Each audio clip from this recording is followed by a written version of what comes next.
Bismillahirrahmanirrahim. Assalamualaikum warahmatullahi wabarakatuh. Kita lanjutkan kajian kitab Fathul Mu'in Bisyarhi Qurratil Aini Bimuhimmatiddin. Pada pertemuan ini kita sampai kepada perkataan musannif rahimahullahu taala wa nafa'anallahu bi'ulumihi wa bi'ulumi masyayikhihi fid dharain amin. Fa'ulima, maka diketahui, ulima fi'il madhi bina majhul wazan fu'ila. Annal isti'mala, anna huruf berfungsi untuk menasabkan isim dan merupakan khobar.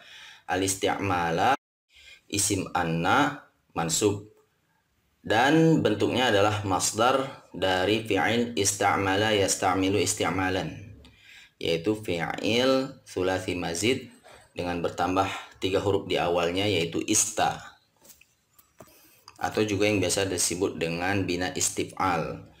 Biasanya bina istif'al ini digunakan untuk meminta perbuatan. Jadi jika mujarradnya amila adalah berbuat, maka istamala artinya adalah meminta berbuat. Dalam bahasa Indonesia biasanya disingkat dengan menggunakan. Jadi al-istimala itu artinya adalah menggunakan. Nah, alif lam di sini lil ahdi, menunjukkan bahwa yang sedang dibahas di sini maksudnya adalah maul musta'mal, air yang musta'mal. La yathbutu, jumlah fi'liyah menjadi khobar dari anna, tidak tetap illa kecuali ma'aqillatil ma'i, beserta sedikitnya air. Jumlah anna al-isti'mala la yathbutu illa ma'aqillatil ma'i menjadi naibul fa'il ulima. Sebagaimana telah kita bahas sebelumnya bahwa air musta'mal yaitu air yang digunakan untuk basuhan fardu dan kadar airnya sedikit. Kadar air sedikit itu maksudnya air yang kurang dari 2 kullah. Lalu bagaimana proses terjadinya air musta'mal tersebut? Di sini akan dijelaskan, yaitu wa ba'da faslihi, menjelaskan proses terjadinya air musta'mal. Dan setelah terpisahnya, yaitu terpisahnya air anil mahallil musta'mali, dari tempat yang digunakan. Maksudnya anggota tubuh yang disucikan dengan air, sehingga nanti air itu menjadi musta'mal. Maka di sini tergambar terjadinya proses air musta'mal itu diantaranya adalah dengan berpindahnya air dari anggota tubuh yang dibasuh, dan dimana basuhan itu adalah basuhan fardu. Nah, setelah berpindahnya air itu dari anggota tubuh yang dibasuh dengan basuhan fardu ke anggota tubuh lainnya, maka air yang sudah berpindah ke anggota tubuh lainnya ini terhitung sebagai air yang musta'mal. Walau hukman, walaupun secara hukum, artinya meskipun tidak secara hakiki perpindahan itu, tapi secara hukum tetap terhitung sebagai air musta'mal. Hukman di sini berposisi sebagai khobar dari kana dan isim yang mahdhuf. Jika kita takdirkan walau kana fasluhu hukman, meskipun terpisahnya itu secara hukum. Bagaimana gambaran terpisah secara hukum? Ka'an jawaja, seperti bahwa melampaui. Ka huruf jar, an huruf masdariyah, jawaza fi'il madhi dengan wazan fa'ala, lalu takwil masdarnya yaitu mujawazati majrur dengan ka.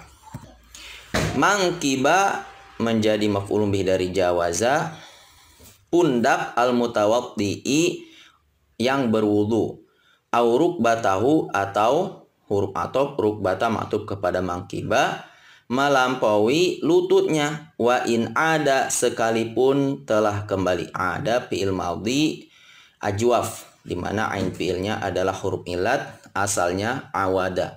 Kemudian harokat a dibuang dan harokat wa dipindahkan ke ain, jadilah auda. Nah, untuk menyesuaikan dengan harokat fathah yang ada pada ain, huruf wawnya diganti dengan huruf alif, jadilah ada. Limahallihi, ke tempatnya. Awin taqola, au atau intaqola fi'il madhi maktub kepada jawaza, min yadin dari tangan, li ukhro kepada yang lain. Ukhro di sini menjadi naat dari man'ut yang mahdhuf yaitu yadin ukhra. Nah, ukhra mu'annas dari kata akhar. Kenapa digunakan bentuk mu'annasnya? Karena yadin ini adalah anggota tubuh yang berpasangan, dan anggota tubuh yang berpasangan itu terkategori sebagai mu'annas majazi. Nah, maksud dari berpindahnya air secara hukman itu adalah misalkan ketika berpindahnya air dari tangan ke pundak. Nah, itu kan hukman ya. Kenapa? Karena sebenarnya masih bagian dari tangan, tetapi yang menjadi basuhan fardu itu kan adalah lengannya ya, mulai dari siku sampai ke ujung jari jemari. Nah, ketika berpindah ke pundak, maka air yang berpindah dari lengan ke pundak itu adalah air mustakmal. Begitu juga ketika air itu berpindah misalkan dari telapak kaki ke lutut, maka itu juga menjadi mustakmal. Meskipun nanti air yang dari pundak atau air yang dari lutut itu kembali lagi ke lengan atau kembali lagi ke telapak kaki, tetap airnya mustakmal. Atau misalkan intaqala, berpindah min yadin li ukhra, dari satu tangan ke tangan yang lain. Misalkan dari tangan kanan ke tangan kiri, menetes dari tangan kanan ke tangan kiri, maka tetesan yang berpindah ke tangan kiri itu menjadi mustakmal. Padahal kedua-duanya kan termasuk dari tangan, dimana tangan baik kanan maupun kiri itu menjadi anggota yang wajib dibasuh ketika wudhu. Tetapi dalam wudhu, tangan kanan dan tangan kiri itu masing-masing terpisah. Kedua-duanya harus dibasuh secara terpisah.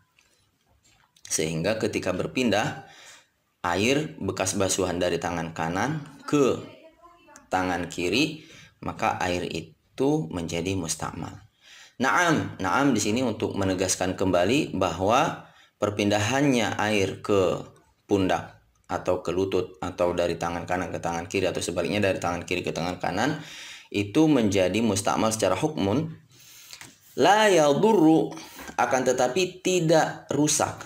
Yadurru ini fi'il mudhari dengan timbangan yaf'ulu. Karena mudha'af pada ain dan lam fi'ilnya, maka ain dan lam fi'ilnya diidghamkan. Yang tadinya yadruru menjadi yadurru. Fil muhdithi, pada yang berhadas, maksudnya berhadas kecil. Infisalul ma'i, infisal menjadi fa'il dari yadurru. Terpisah air minal kafi, dari telapak tangan, ila sa'idi, ke lengan. Nah, di sini dikecualikan dari air mustakmal yang berpindah tempat ketika airnya itu berpindah dari telapak tangan ke lengan. Kenapa? Karena memang susah untuk dihindari. Wala fil junubi, wa huruf atop la maktub kepada la yadurru, tidak rusak fil junubi pada orang yang junub. Infisaluhu, terpisahnya, yang maksudnya terpisahnya air, minar ra'si, dari kepala, ila nahwis sadri, ke arah dada. Sama halnya bagi orang yang junub ketika mandi janabah, kalau airnya itu menetes dari kepala ke dada, maka yang menetes dari kepala ke dada itu tidak mustakmal. Kenapa? Mimma, min, dan ma. Ini digabung menjadi satu, ditulis mimma.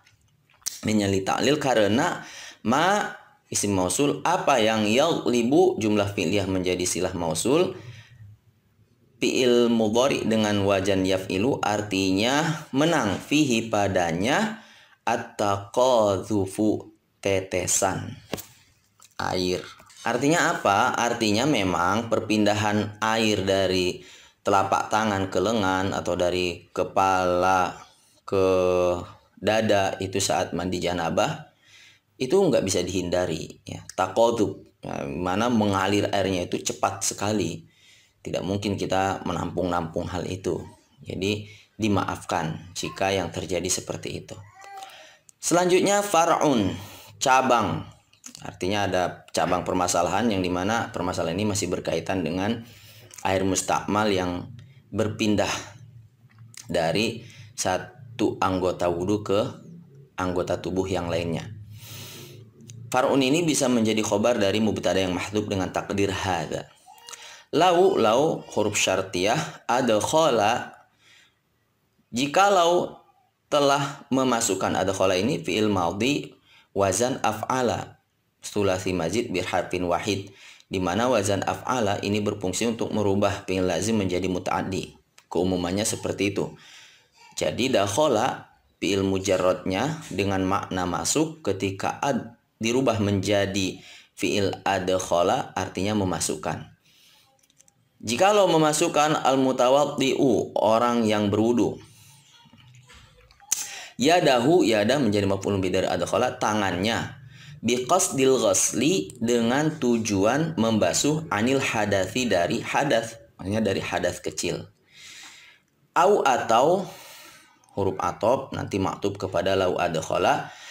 La biqasdin, tidak dengan tujuan. Nah, di sini maktubnya kepada biqasdil ghasli. Ya. Adapun tanwin pada qasdin itu menjadi tanwin iwad dengan takdir la biqasdil ghasli anil janabati. Nah, ba'da niyatil junubi, setelah niat junub. Jadi kalau kita takdirkan lebih lengkap begini. Au lau adkhalal junubu yadahu biqasdil janabati anil hadathi, atau anil janabati. Ba'da niyatil junubi, setelah niat junub. Jadi di sini ada dua gambaran.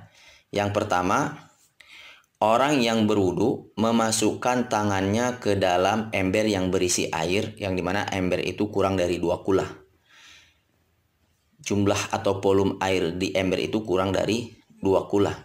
Dimana ketika dia memasukkan tangannya itu memang bertujuan untuk membasuh tangan ketika berwudu. Atau yang kedua, dia sedang mandi junub. Lalu dia memasukkan tangannya itu ke dalam ember, tapi bukan tujuan untuk membasuh tangan, yaitu untuk memandikan tangannya. Hanya saja ia lakukan itu setelah dia berniat mandi junub.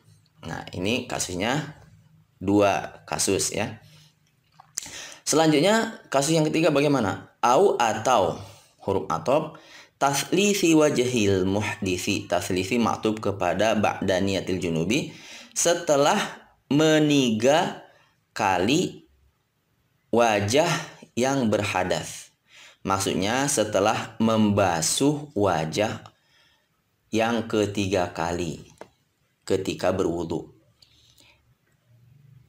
Au ba'dal ghuslatil ula, atau setelah basuhan pertama. Al-ula ini mu'annas dari al-awwal dengan wazan fu'la, asalnya wawula. Jadi asal katanya itu wula, lalu dirubah huruf waw yang pertama menjadi hamzah untuk meringankan, jadilah ula. In, jika qasadal iqtisara, ia bermaksud memendekkan alaiha, atasnya, yaitu atas basuhan, bila niyatin, dengan tanpa niat, bila niyatil tirofin, dengan tanpa niat iltirof.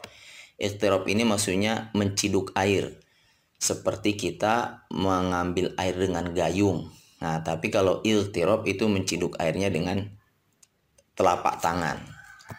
Kemudian gambaran yang ketiga yaitu taslisi wajhil muhdis. Dia memasukkan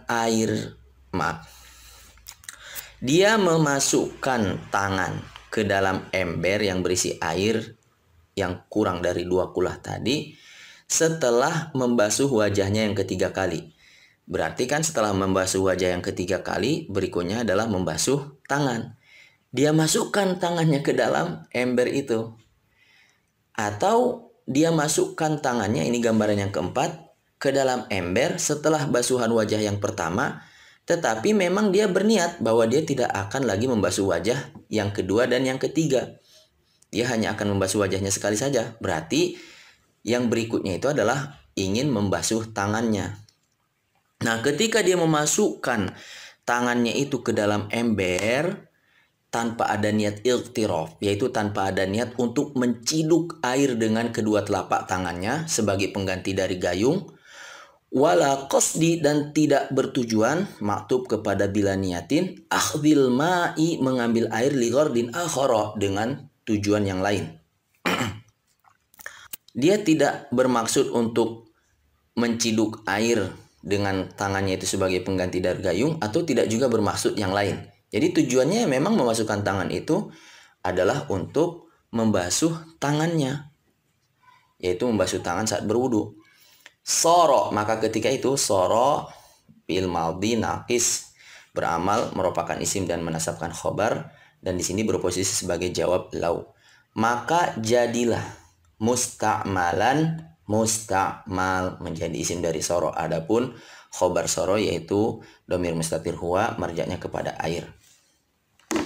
Jadi keempat gambaran kasus tadi itu menyebabkan air yang di dalam ember itu menjadi musta'mal. Binisbati, dengan rasio, li ghairi yadihi, selain untuk tangannya. Jadi musta'mal untuk selain tangannya. Jadi ketika dia memasukkan airnya ke dalam tangan, ketika dia memasukkan tangannya itu ke dalam air dengan gambaran keempat tadi, maka air itu menjadi musta'mal. Hanya bisa digunakan untuk tangannya saja, dan musta'mal, statusnya musta'mal untuk anggota yang lainnya. Kalau ketika wudhu menjadi musta'mal untuk membasuh kepalanya, membasuh telinganya, dan juga membasuh kakinya. Kalau ketika dia mandi, ya sudah menjadi musta'mal untuk seluruh anggota tubuhnya. Nah, konsekuensinya falahu, maka baginya, lahu menjadi khobar muqaddam, an yalsila, an huruf masdar dan huruf nasab, bahwa yalsila fi'il mudhari dengan wazan yaf'ilu mansub dengan an, dan takwil masdarnya al-ghasl itu menjadi mubtada muakhar, membasuh bima dengan apa yang piha padanya, yaitu pada tangannya, baqi sa'idiha, selain atau sisa lengannya.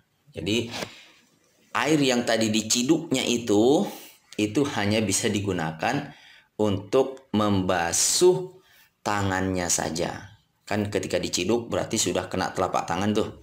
Maka sisanya bisa ia gunakan untuk membasuh lengannya sampai ke siku. Adapun setelah itu air yang ada di dalam ember menjadi musta'mal. Artinya tidak bisa lagi digunakan untuk membasuh kepala dan yang lain-lainnya. Wallahu a'lam bishawab.